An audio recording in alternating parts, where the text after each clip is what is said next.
අම්මාරුන්ගේ දිනේට අම්මට මොනවද දුන්න තෑග්ග ඔයා? මම අම්මට මුකුත් දුන්නේ නැහැ. මං අම්මට ආදරේ කියලා නම් කිව්වා. අක්කා කිව්වද මොනවද අම්මා කිව්වද? අම්මා මගේ පුතා හොඳට ඉගෙන ගන්න කියලා කිව්වා. අයියේ එහෙම කිව්වා. දැන් අම්මාවරුන්ගේ දවසේ දැක්කද ටීවී එකේ ගොඩක් දේවල් ගියා. මොනවද දැක්කේ? ඔව් සර් අර මේ ඇක්සිඩන්ට් එකක් වුණේ. මේ කතරගම බස්.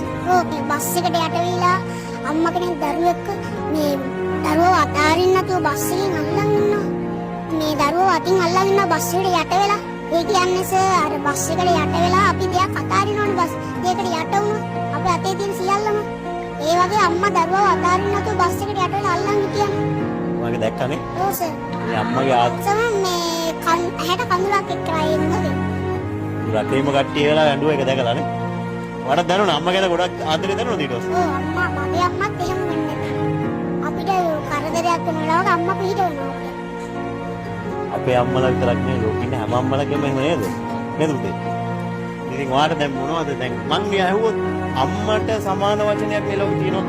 අම්මම තමයි අම්මට සමාන කරන්න කවුරුත් නැහැ මේ ලෝකේ.